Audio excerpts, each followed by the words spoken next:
Chapter 15. Erick's voice rumbled next to me. How was that possible? Hadn't I died? Didn't Kevin cut my throat? I opened my eyes and winced at the light flooding into the far end of the room. The smell of peppermint on Erick's breath was pleasant, but more overwhelming than usual.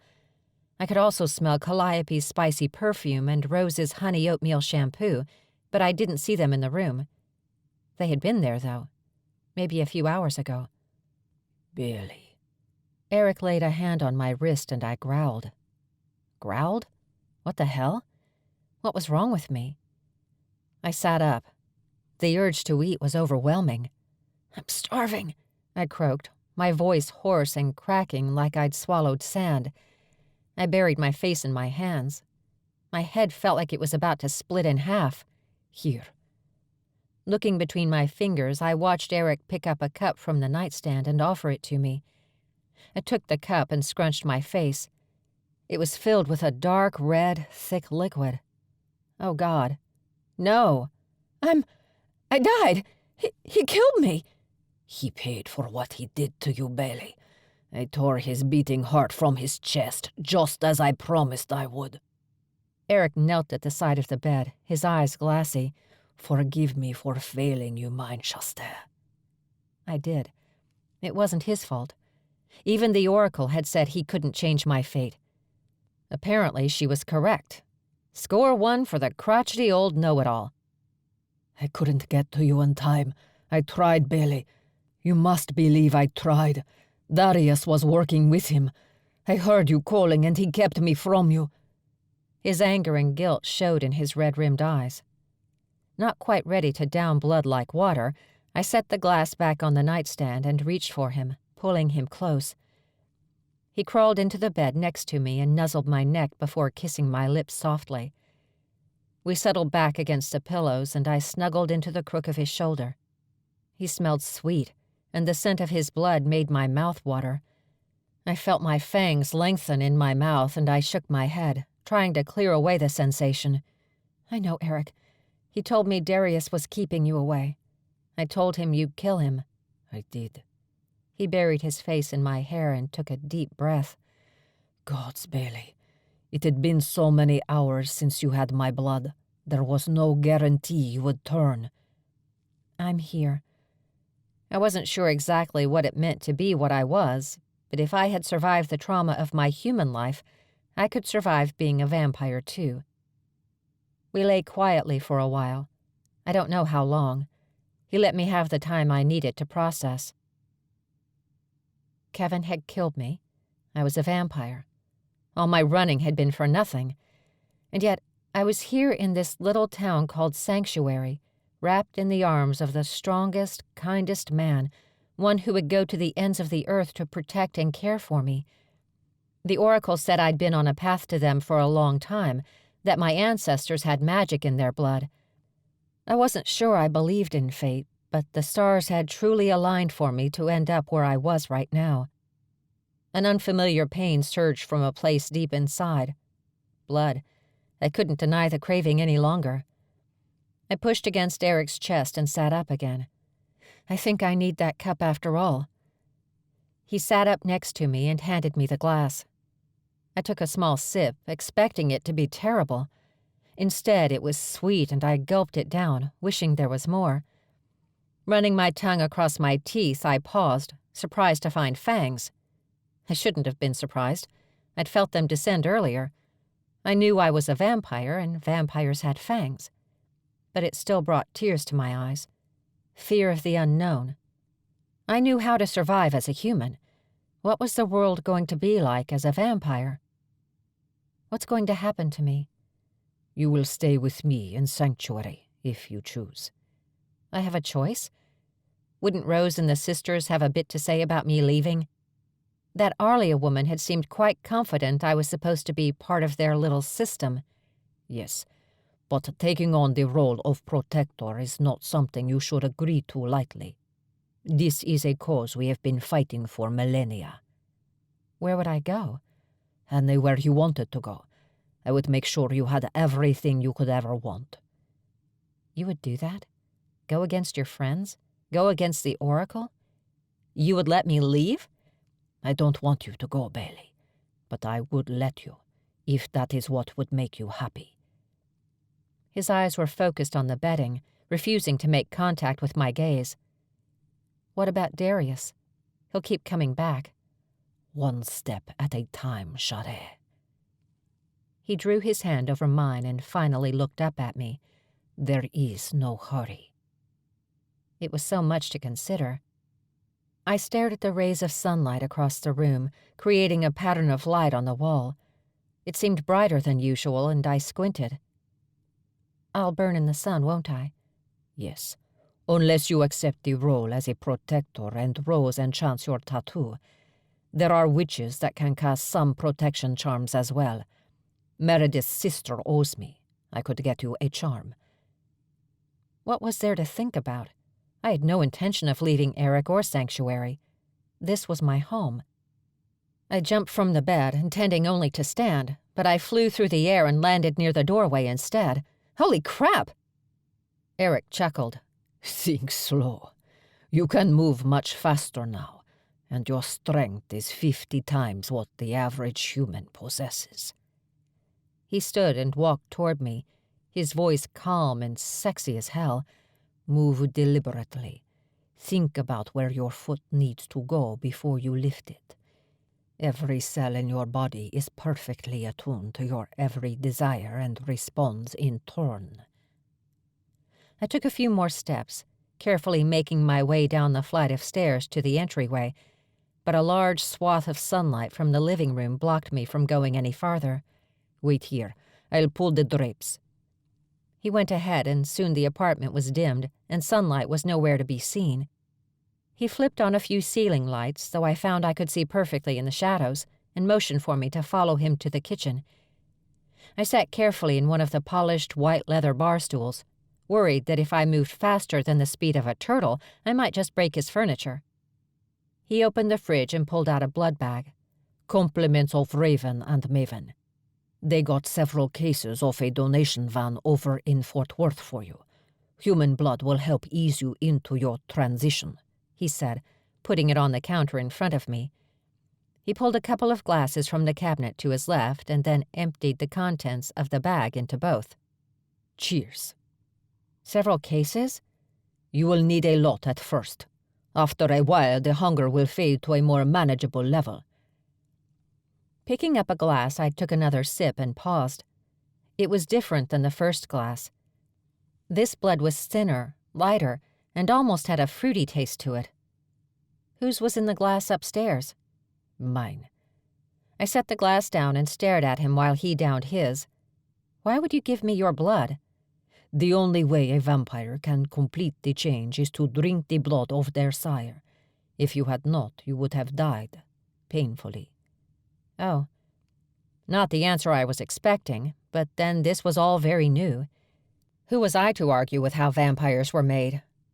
I didn't know blood could taste so different. What did mine taste like? The question popped out before I could stop it. Shannan, your blood was like the finest sweet red wine, thick and strong, with a healthy dose of sugar. He closed his eyes and smiled, as if reliving the memory of tasting me. Strangely, it made me feel good to know he enjoyed my blood, almost proud that I was that desirable. I guess my destiny wasn't so easy to get away from after all. I'm sorry this happened to you, Bailey. If there was anything— It wasn't your fault I died, Erick. No, but if it hadn't been for your previous injury and my blood already being in your system, I would have lost you. It's selfish, I know. Being semi-immortal is a hard life, and though I am happy to share it with you, there are things you can no longer have. I grieve that your choice was taken away. I'll miss food. My first thought was Rose's cafe. I hadn't eaten so well in years. I tried to lighten the mood and smile a little. He frowned. Food is negligible, and you can still eat if you wish. But children, he said, taking another swig from his glass, and family. I sipped on the sweet liquid and considered his words. Kevin stole my ability to have children years ago. I made peace with that already. My parents died when I was a teenager, and I have no living relatives that I'm aware of. You," I gestured to the window, "you and this town are all I know. Arlia is the only person I've ever met that had heard of my real family name. I still think I'm probably the last Daroth on the planet, but maybe not." "I heard you speak with Arlia." He fell silent for a moment, staring so determinedly at his glass. "I'm sorry, though." For what? It didn't surprise me that he'd listened in. I slipped from my chair and moved to stand next to him. For being glad I'm still here and kind of alive? You only met me a few days ago. You can't possibly feel responsible for my life before that. "I can. They should have sent us looking for you. We should have protected you. Your family should have protected you." From life? I leaned my head against his chest and sighed as he slipped his arm around me and squeezed. I've had a shitty few years, but my entire life wasn't bad, Eric. I loved my parents and the time I had with them before they died. Granted, I could have skipped the foster system and the years with Kevin. I wouldn't mind having those memories permanently lasered from my brain, but like you said, I'm a fighter. "A warrior," he whispered. "And I can help you research your family, Shade. Don't be surprised if we find relatives somewhere in this vast world." Turning to face him, I wrapped both my arms around his waist and looked up, waiting patiently for his beautiful blue gaze to meet mine. All in good time. Right now, in this moment, I'm glad that son of a bitch is dead. I'll sleep better at night because of it, but I've still got some fighting to do. Darius said he would be back. "Let me worry about Darius. You just need to eat and get up your strength." I smiled. "What could you possibly find funny?" he asked. "Nothing's changed. You're still trying to get me to eat." A resounding laugh rumbled in his chest, and he rubbed his hands up and down my back. "I really don't know what I would have done if I'd lost you." "You didn't. Just focus on that." He nodded. "You know Rose and Calliope were here earlier." "Yes." "She and Calliope worried I would leave town in a rage. But she needn't have. I wouldn't have left your side until I knew for sure if I'd lost you. Nothing in this world short of Rose locking me up would have kept me from hunting down Darius if you had died." I suppose Rose was also concerned that her future protector might be dead. "She means well, Shade. She is just devoted. The House of Lamadai is the only thing she has left of her old world. She cares for everyone in Sanctuary, but in a special way, the sisters are like her children." The Oracle did say one thing I've been wondering about. "What?" "She said my bloodline was magical at one time. What exactly did she mean by that?" "My family was descended from an ancient order of priests, probably witches. Javier and Marcus can also trace their lineage to gifted humans. Sita is another protector whom you've not met yet. She knows nothing of her family, but I would not be surprised if her family lines go back to witches as well. It seems to be a running theme." "So what? We're genetically predisposed to be part of this spell?" "I don't know. Anything is possible when you are dealing with magic this old. I've personally not heard of the Daroth name, but if Arlia knows something, we will find out." He kissed the top of my head and released me from his embrace. "I've protected the House of Lamadai more years of my life than I haven't. I still do not understand them, but I know in my soul they need to be protected." I can see how an all-knowing, all-powerful supernatural who can control everyone could be a problem for the world. He murmured his agreement.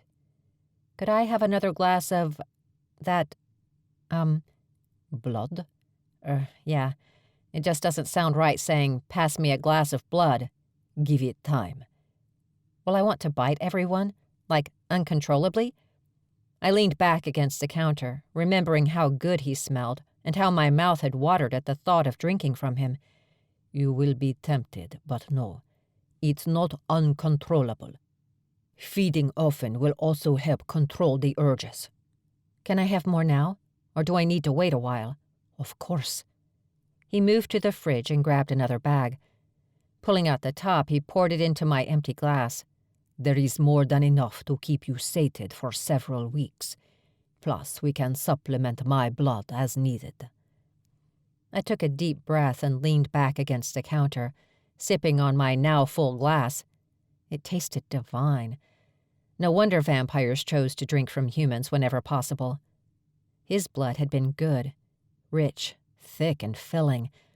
But human blood was like candy, though the fact that I'd just compared the taste of blood to candy was kind of gross. Everything had happened so fast.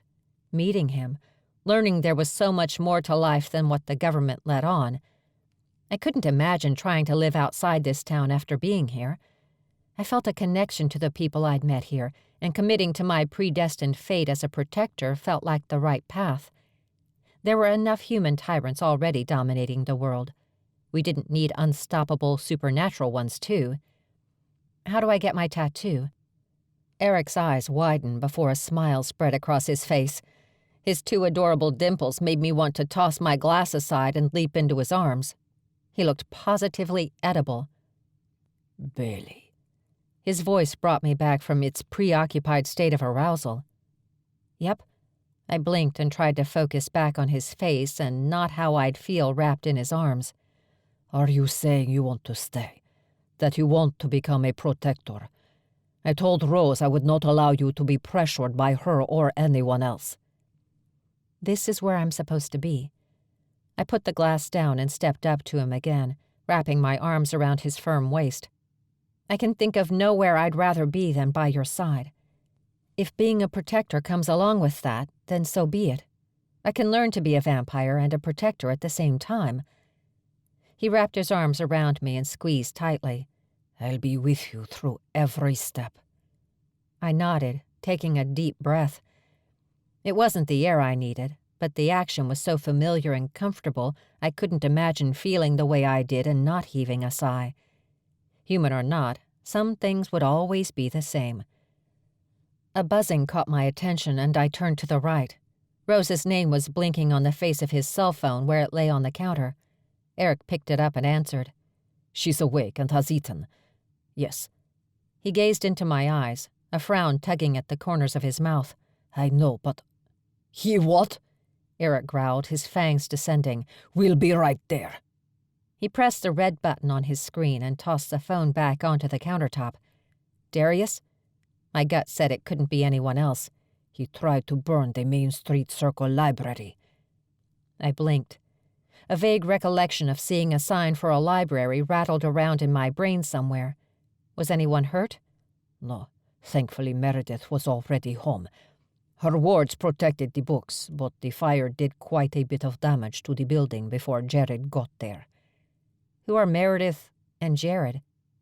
Meredith is the redhead who helped us on the bus the day you came here. An O formed on my lips and I nodded, remembering the witch quite clearly.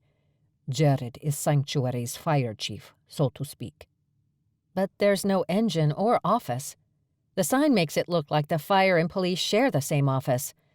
I remembered seeing the little brick building and wondering how they managed with such a small office for both departments. Alec Milos is sheriff and Jared McKay is the fire chief. They take care of the town. Drama, accidents, etc. They make sure the town as a body of citizens gets along and everyone stays safe. He gestured to the front door and I walked ahead of him. A pair of my flats was sitting next to the wall. I slipped my bare feet into them. Are they human? I hadn't met either of them, but wasn't surprised after hearing about their responsibilities. The poor men probably never had time to sit down. No, Alec is a griffon, and Jared is a phoenix.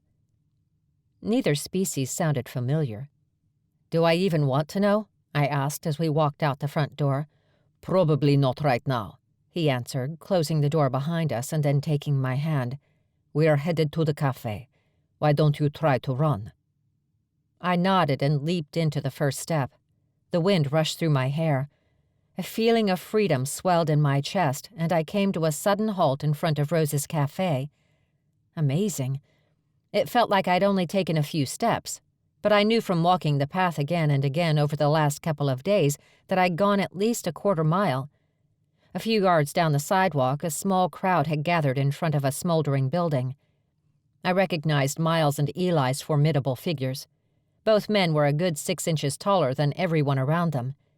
Several other men stood near them, but I didn't know them. Calliope was talking to Rose and another woman I'd yet to meet. Garrett caught my glance and nodded a hello before turning back to his conversation with some other men I didn't recognize.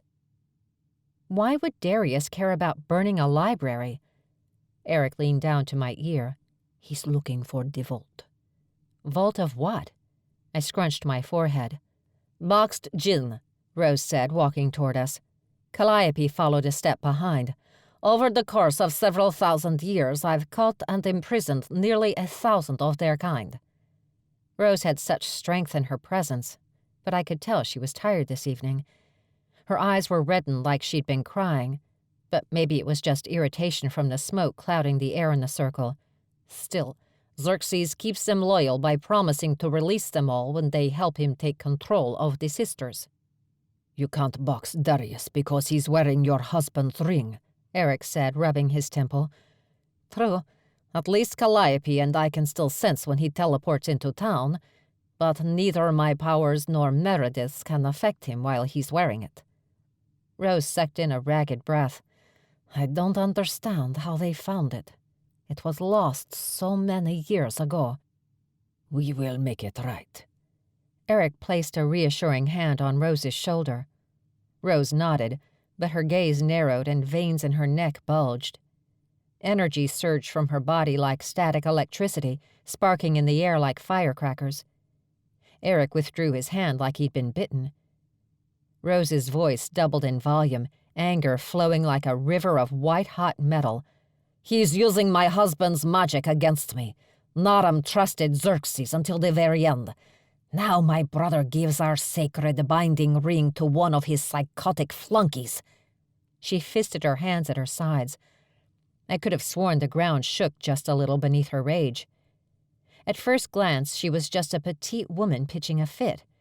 A closer look showed the luminescent swirls of color in her eyes, the shimmer of gold on her sun-kissed skin, and the hint of fangs behind perfectly painted mauve lips. Whatever Rose was, it was trying desperately to surface. "Rose, take a deep breath," Calliope said, placing a hand on Rose's shoulder. "You can't let him get to you like this. You always tell us to keep our focus. Don't let him steal yours." Rose shuddered. "Thank you, Calliope." The swirls of color in her eyes faded away and her hands relaxed at her sides.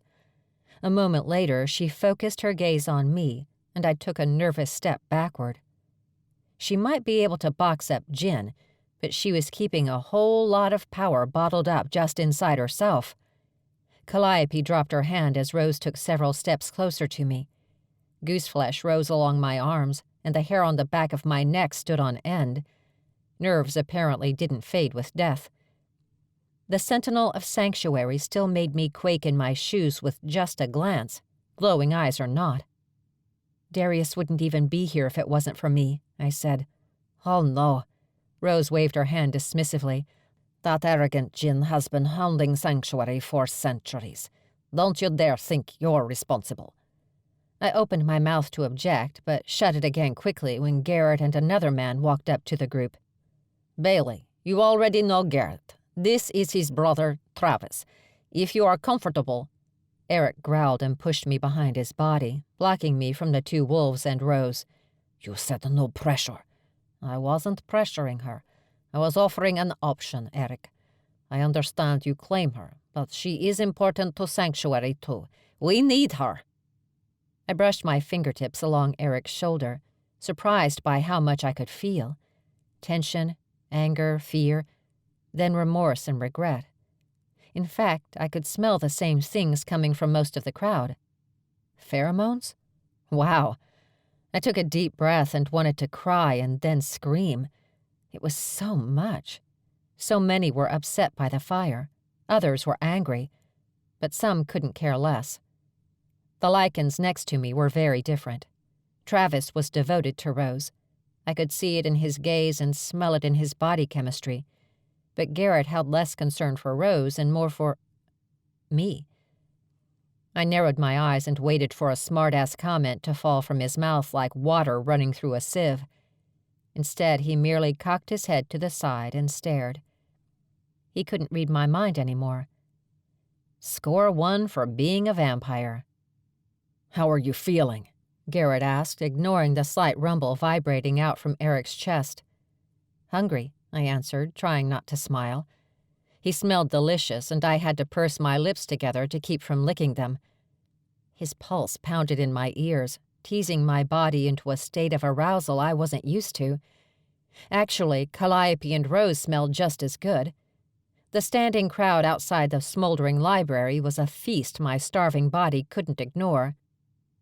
"You've got it bad," Calliope chuckled.